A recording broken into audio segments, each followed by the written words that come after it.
I'm not sure what the hell's going on here. For a second there, I thought I just saw Kevin Owens win a world title.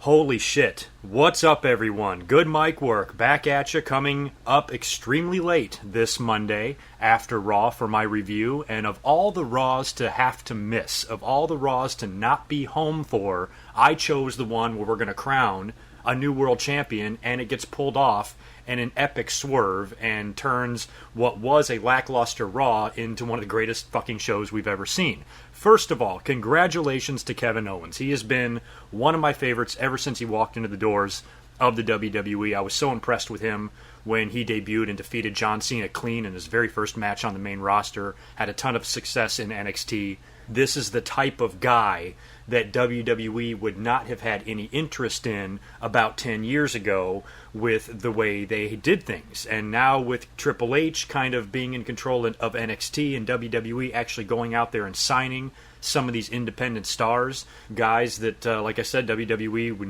would not go after, and to bring them into the company and for them to have so much success. And then they put them on the main roster, and within a year, a star is born. Boy, those losses to John Cena sure did hurt Kevin Owens, didn't they?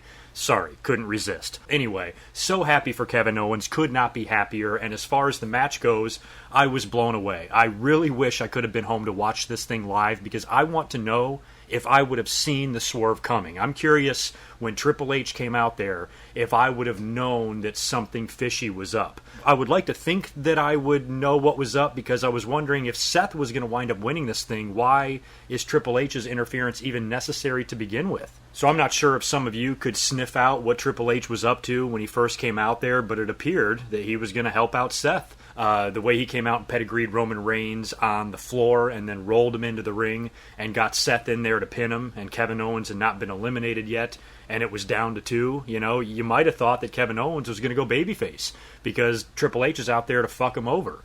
But they did the opposite, and then Triple H turned around and pedigreed Seth Rollins like that. The crowd went apeshit. I love the way Seth was kicking in the pedigree. It's like he was literally trying to run his way out of it, and there was no escaping him. Triple H nailed him with a beautiful pedigree, and then Kevin Owens, with that shocked look on his face, just kind of walks right over and pins him, and there you go. He wins the big red Gucci purse. What a way to bounce back from that devastating injury to Finn Balor when they were finally going with him as the next Universal Champion, and they were going to make this guy such a big star, and their plans got so fucked up with his injury. The poor guy couldn't even defend the belt. The night after he won the inaugural championship, he has to forfeit it. Just the worst stroke of bad luck that not only Finn Balor but the WWE could have been given at this time, and they had to severely rewrite a lot of storylines because it's a trickle-down effect too. You know, whoever they go with instead of Finn Balor, they might have had feuds with other guys, and it's going to affect that, which might affect other feuds and so on and so on. So Finn Balor's injury probably did a lot of damage internally, creatively, for the WWE. So I was really hoping that they were not going to take the easy way out and put the belt on Roman Reigns or something like that. A lot of fans were very worried about that. I said in my last commentary that I understand their concern, but I highly doubt that Roman Reigns is going to wind up winning that belt. And I also like the fact that the WWE kind of stayed on the same path as far as putting over a new guy. You know, Finn Balor was fresh to the roster, and they launched him in such epic fashion like that. It was nice to see them stay in that direction and take an NXT guy. You know, Kevin Owens has only been on the roster a year and a half, less than that actually. So for them to put the belt on another relatively young guy and newer guy to the roster in the attempt to make a big-time star, because the brands are split now and each brand needs big-time stars, it was very refreshing to see the WWE do that. As much as I wanted Seth Rollins to win this belt all along, even when he was facing Finn Balor, I agree with the decision because Seth is already established. He's already former world champion. He's already a main eventer. For him to win the title tonight wouldn't make much sense if you are trying to build another main eventer. So I think Kevin Owens was the next logical choice by the WWE. Very smart choice. The fans love him. He's over as shit. And the insertion of Triple H into this angle adds so many more questions. It was almost as if he went against his own wife. And who's turning babyface and who's turning heel now? Is Stephanie going to go babyface with Mick Foley? Is Triple H the heel? I loved the ending when Kevin Owens got the pin and Triple H storms out of the ring and he grabs that fucking belt right off of Mick Foley's shoulder. For some reason, as much as I love Mick, I love you with all my heart, you know that. But I don't know why, and I'm probably completely out of line for saying this, but it really irked me last week when Finn Balor relinquished the world title in such heartbreaking fashion, and Mick Foley just grabs it and throws it over his shoulder. And I know that's not a big deal, but I think Mick Foley should have folded the belt up and maybe held it to his side, or, I don't know, dangled it down or something. You don't throw it over your shoulder like you're the new fucking champ. And during the whole match, he's out there wearing the belt on his shoulder on the outside of the ring. So that just, I kind of found it a little bit annoying. So I loved when Triple H went out there and yanked the belt right off of him and presented it to Kevin Owens himself. I also like the way Triple H interfered without fucking music. It is so annoying when guys have to... I mean, sometimes when a wrestler's music hits during a run-in or during a return, it can be very exciting, especially if we don't see it coming. But I think Triple H kind of coming through the crowd or whatever he did, he just kind of appeared on camera all of a sudden on the outside of the ring. So I don't know if he ran down the ramp or came through the crowd. Pretty sure the crowd. And the way he attacked Roman Reigns like that with no Triple H, King of Kings music or any of that garbage, he just came out there and did his business. I liked that so much better. I can't say enough good things about this main event. Not only was the swerve and the finish fantastic, the match itself was great. There was that one spot where Cass nailed Roman Reigns with a big boot and they both went flying over the top rope, and it was just a pretty sick bump.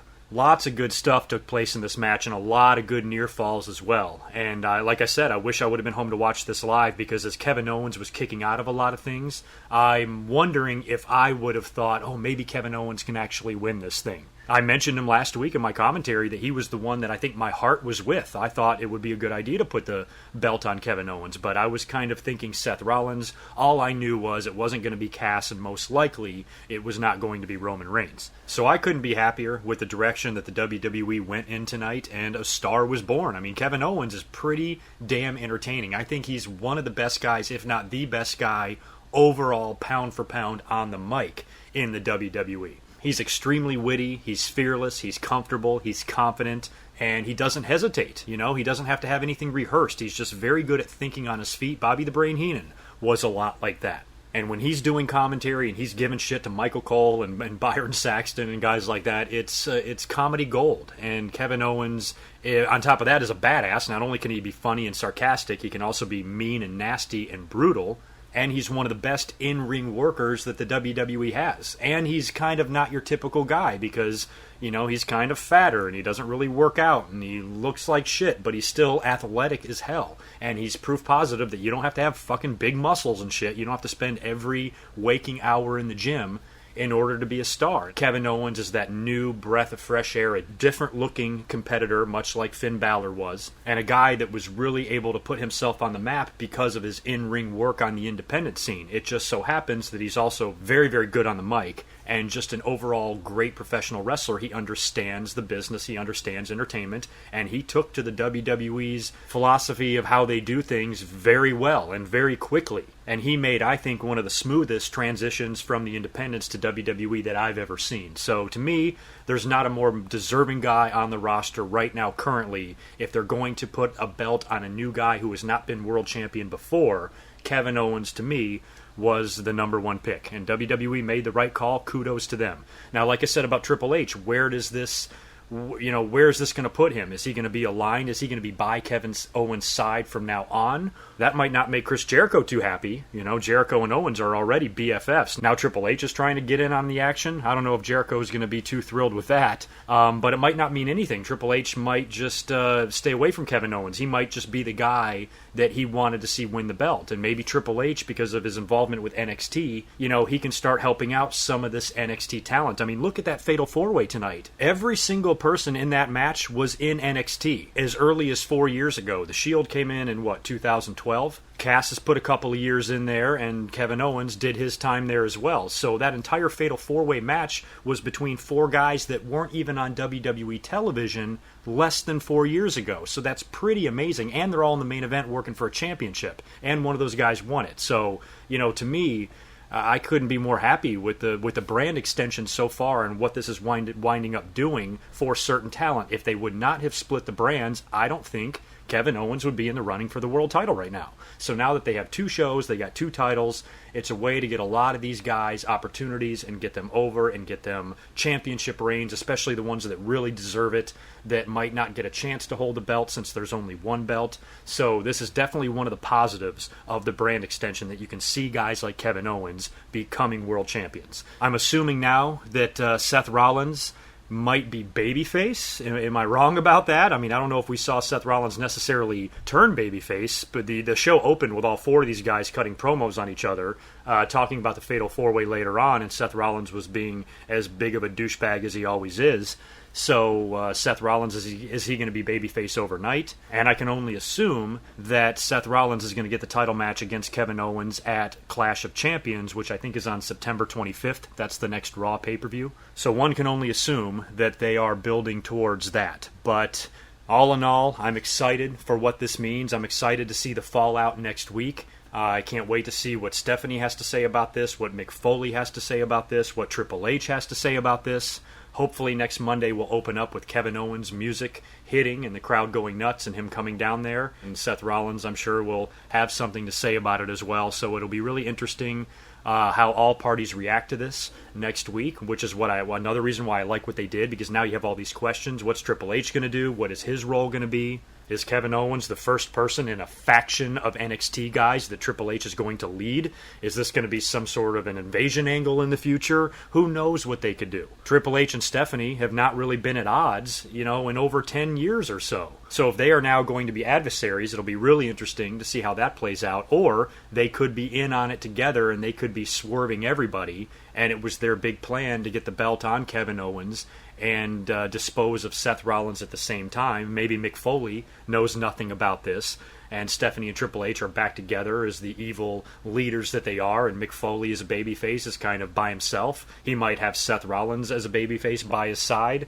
There's lots of different directions they can go here, which is what I like, because nothing right now, at least on Monday Night Raw, is predictable. So as sad as I was to see what happened to Finn Balor, when one door of opportunity closes, another one opens, and we're in a completely different direction now than we would have been had Finn not hurt his shoulder. So as far as the rest of Raw, I have to be honest, because I wanted to come up here and get a review up to you as quickly as possible. I watched the entire main event from bell to bell, but the other stuff I kind of just skimmed through. I did watch a pretty good portion of the segment between Paul Heyman and Stephanie McMahon, and a couple things I found interesting there. Stephanie, for some reason, is acting like she's mad at Paul Heyman and Brock Lesnar for what happened at SummerSlam, and Brock Lesnar F5ing Shane McMahon. And she says, Shane and I might have our differences, but nobody fucks with my family. And she's basically kind of out for revenge, I guess. Paul Heyman pulls out a giant stack of $100 bills and tries to pay Brock Lesnar's fine, and she swats the money out of his hand. And she says that there is a storm coming for Brock Lesnar and Paul Heyman. And we've also been reading a lot of rumors about Bill Goldberg coming back to the WWE. Goldberg and Brock Lesnar have both taken shots at each other in recent interviews outside of the WWE. It has been confirmed that Goldberg has had conversations with the WWE in the past probably couple of years, and they're starting to get serious again. I still don't know how I feel about this potential match. I just think Goldberg is too old. I don't know how good it can really be. Goldberg never was the greatest worker in the ring, even when he was young and in his prime. I don't know how he's going to be at 50 years old. But it's starting to look more and more like Goldberg will be coming into the WWE at some point. And maybe that's what Stephanie is alluding to. Maybe she wants to bring someone in to stop Brock Lesnar, and Bill Goldberg's the only person to really defeat Brock Lesnar one-on-one clean before, other than maybe Kurt Angle, unless Kurt Angle and Goldberg both come back to team up to take out Brock Lesnar. Shane McMahon, of course, has been rumored to have a match with Brock Lesnar himself, so who knows what they can do in the future. But if Goldberg is involved, if Kurt Angle is involved, or Shane is involved, tonight was the beginning of that. Brock, actually, I did read today, is going to be getting a rematch with Randy Orton later on in September at a live event in Chicago. So I don't know if they're going to put that on the network at this point. I don't think so, but I'm sure there's going to be footage of it everywhere, especially if the WWE is advertising it on their website and stuff like that. So Brock and Randy Orton will have another match, and maybe they can further some sort of a storyline in that match, even though it's a house show. To give you the rest of the quick results here, we had Chris Jericho tapping out Neville, Nia Jax, and Braun Strowman. Both won squash matches. Normally it's just one doing it and the other one gets a video package, but tonight they both got matches. Sami Zayn beat Jinder Mahal. The New Day and Bayley defeated Gallows and Anderson and Dana Brooke, and they had a really funny backstage segment with Bayley and the New Day. And I've talked about Bayley and how just cute and adorable she is. And when she was walking through the halls there with her backpack on, many children went back to school after summer vacation. So seeing Bayley with her little backpack kind of strutting through the locker room, I was like, oh, she's so cute. It's like her first day of school. Sheamus, interestingly enough, went up 2-0 in his Best of 7 series with Cesaro, defeating him and tapping him out to the Cloverleaf, which was pretty interesting. So it's going to be cool to see Cesaro have to battle back in this thing. There was some chatter or some concern on Twitter that he might have gotten injured. I have not watched this match in its entirety, so I'll go back and maybe look at it. Maybe I can see if he got injured or not. I don't know. WWE does not need any more injuries right now, but Sheamus is up 2-0, and I actually like that, especially if Cesaro battles back to win this series. And since he has gotten the better of Sheamus prior to this Best of 7 series, I'm glad to see Sheamus pick up a couple of victories here. Darren Young beat Titus O'Neil in another match, and then Titus went nuts and attacked Darren and Bob Backlund after the match. Who really cares? So that is pretty much it for the matches on Monday Night Raw. I didn't go through and watch really any of the backstage segments, so I'll have to go back and check out any of those if they were interesting. It was nice to see WWE did acknowledge the passing of Mr. Fuji, who died a couple of days ago, which broke my heart because I have a lot of memories of Mr. Fuji. I am old enough to remember him when he was a wrestler. And for everything I've seen him do, he is just such an iconic figure. I mean, he was a scary, dangerous wrestler, multi-time tag team champion, very well traveled and very good. Had a lot of experience, and then he transitioned that into a great manager, and he was such a funny character in the WWE, and his character evolved too. You know, he had the little tuxedo and the hat, and then he started painting his face when he was managing guys like Demolition, and then he, you know, kind of donned the big robe and shaved his head when he was managing Yokozuna. He is an iconic and a legendary wrestling personality, and he is going to be sorely missed. Rest in peace, Mr. Fuji. I believe he was 82, something like that. Pretty old. Gene Wilder as well passed away today. Legendary comedic movie star who starred in a lot of Mel Brooks movies, Blazing Saddles and Young Frankenstein and Willy Wonka and the Chocolate Factory, and he was a legend. And so very sad to hear that he passed away. I think he was about as old as Fuji was. And a couple of you were sending me a story over the weekend. I don't know how true it is, but I did read something about Bo Dallas potentially getting in a little bit of trouble and being kicked off an airplane or something like that. I have not really researched that at all, so you guys might know better than I do if it's even true. But if it is, it's a little bit concerning. And Bo Dallas should watch his shit because he's not exactly one of WWE's top stars. He's pretty much on Adam Rose level. And when you're on that level, if you fuck up like that, you have a very good possibility of being released. It's a good thing that he is in a good wrestling family and his brother is a huge star on the SmackDown roster. Otherwise, I might be a little bit worried for Bo Dallas's job. So we'll have to see if there's any repercussions from that and if it's even true. That's about it for me tonight. I had to come up here kind of briefly this week. And as most of you know, I am going through a little bit of a transition and a relocation here in the next few days, and the month of September is going to be a little bit weird. So as far as SmackDown tomorrow night goes, I don't think I'll be up here to review that show unless it's as good as Raw is, unless something major happens that absolutely must be discussed. I will probably come up and say something about it maybe Wednesday or Thursday, but otherwise I'm going to be busy moving and doing other stuff. And I will try my best to keep you guys updated throughout the month of September what my commentary schedule is going to be, because it's going to be a little bit inconsistent and upside down. I have began work on the Q&A, which I've been talking about. I've pretty much got the whole thing recorded. There is still time to send a last-minute question. If any of you want to, GoodMicWork@gmail.com, send it in. I might add a few more to it. But once I get set up and I get my computer hooked up in the new place and everything in the next few days, I will go ahead and edit that and throw it up on the channel so you have it. And I'll wrap up a DVD review as well in the next couple of weeks. So things will be weird for the month of September, but you will still hear from me on a regular basis. Just when I come up here might be a little bit different week to week. So, anyway, that is it. I am out of here. Leave me all your comments, your thoughts on Monday Night Raw, where you think they're going to go storyline-wise with Triple H, Kevin Owens, Seth Rollins, what you would like to see happen, and where you think the future is going to take us now that we have this brand new, awesome Universal Champion, which...